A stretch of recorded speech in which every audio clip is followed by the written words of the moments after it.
Buenas tardes, jóvenes. Vamos a continuar acerca de lo que es la membrana celular, en este caso el proceso. Por favor, Avi. Mm, La membrana celular, también llamada membrana citoplásmica, se encuentra en las células y supera su interior del medio exterior que las rodea. La membrana celular consiste en una doble capa lípida que es semipermeable, entre otras funciones. Las membranas celulares regulan el transporte de sustancias que entran y salen de la célula. Bien, gracias. Continúa, por favor, Marta. La membrana celular o citoplasmática confiere protección a la célula. También le proporciona unas condiciones estables en su interior y tiene otras muchas funciones. Una de ellas es la de transportar nutrientes hacia su interior y expulsar las sustancias tóxicas fuera de la célula. Bien, hasta aquí. Si se dan cuenta, esto es lo que hemos venido leyendo en las sesiones pasadas, solamente que nos está resumiendo el proceso y lo que está haciendo y las funciones que tiene la membrana celular. Recuerden aquí, tiene bicapa, quiere decir que tiene dos capas y estas dos capas son lipídicas, que quiere decir que son de grasa, ¿sale? Bien, la siguiente, por favor.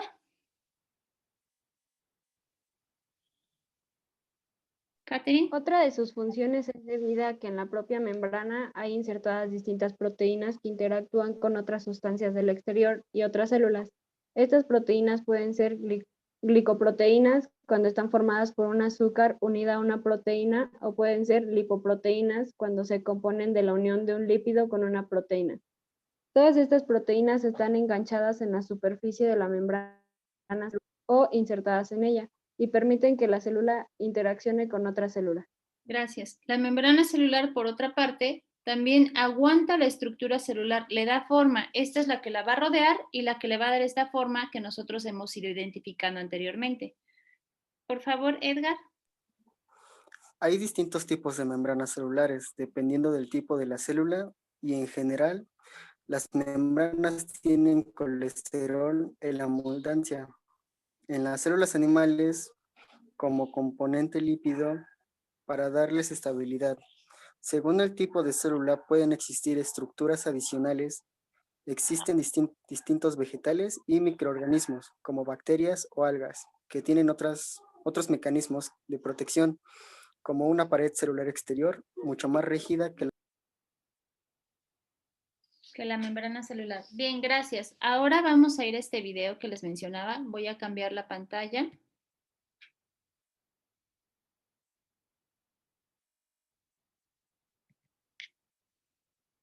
Bien, ya pueden ver donde dice endocitosis, exocitosis.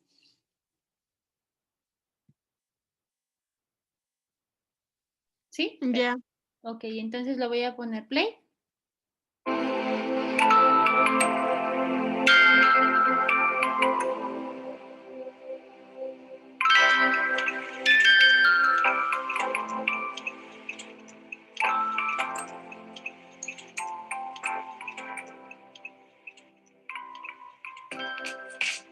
La endocitosis es un mecanismo de transporte activo por medio del cual las células ingieren diferentes clases de moléculas.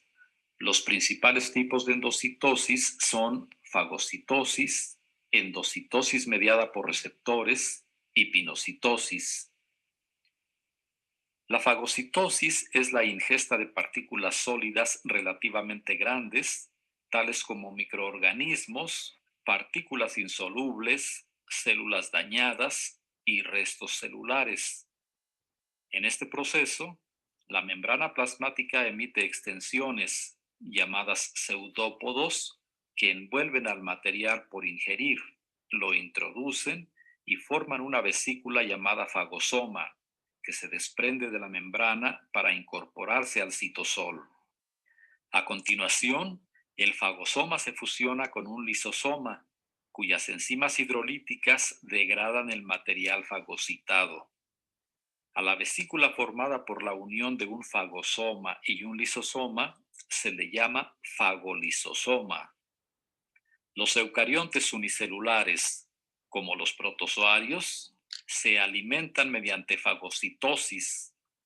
En la especie humana, la fagocitosis es un medio tanto de defensa contra microorganismos invasores, por ejemplo, bacterias, como de eliminación o reciclaje de restos celulares, y es realizada por células fagocíticas llamadas macrófagos y neutrófilos. En la fagocitosis, todo el material que entra a la célula termina en los lisosomas para su degradación, y los resultantes fragmentos de desecho se eliminan mediante exocitosis. La endocitosis mediada por receptores es un proceso selectivo en el que la célula incorpora solo macromoléculas identificadas por receptores de membrana específicos. Este mecanismo es el tipo más común de endocitosis en las células animales. El proceso mejor caracterizado de endocitosis mediada por receptores es aquel que ocurre con la formación de vesículas revestidas de una proteína llamada clatrina. En este proceso, las macromoléculas que se van a ingerir se adhieren a los receptores específicos situados en la superficie celular. Estos receptores son proteínas transmembrana que por su lado extracelular se unen a las macromoléculas ya mencionadas y por el lado citosólico se adhieren a una cubierta de clatrina. Una vez que las macromoléculas se unen a los receptores, el complejo formado por ambos componentes entra a la célula en forma de una vesícula revestida de clatrina.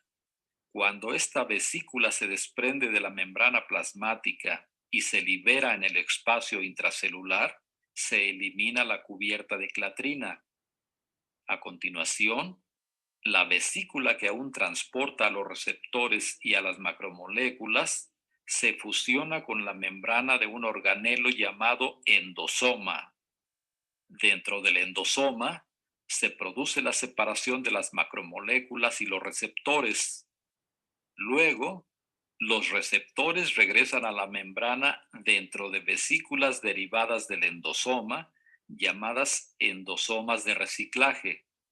Por otro lado, el endosoma con las macromoléculas ingeridas se desplaza hasta encontrarse y fusionarse con un lisosoma, cuyas enzimas hidrolíticas degradan a las moléculas internalizadas.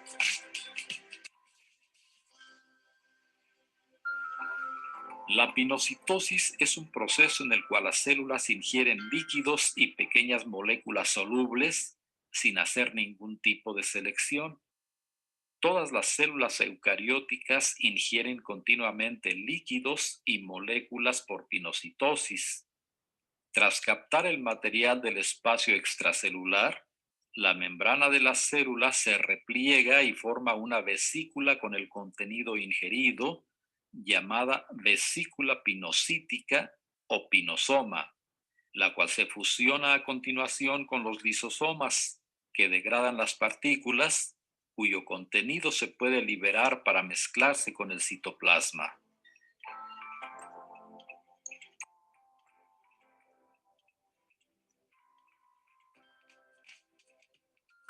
La exocitosis o secreción celular es el proceso por el cual las células expulsan moléculas grandes a través de vesículas que se fusionan con la membrana plasmática para ser usadas por la propia célula o por otras células en diferentes procesos biológicos.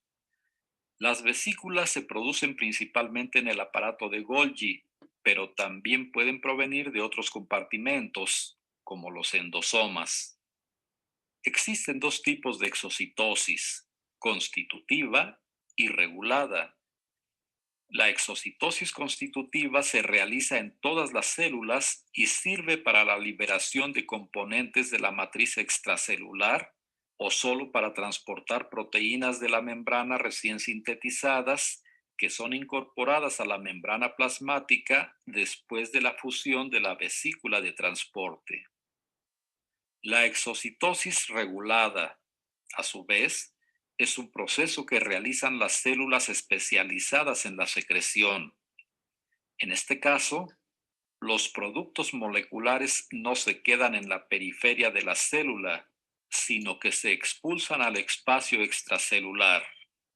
Esto sucede, por ejemplo, en las neuronas, las células del epitelio digestivo y las células beta pancreáticas, que secretan neurotransmisores, enzimas digestivas e insulina, respectivamente.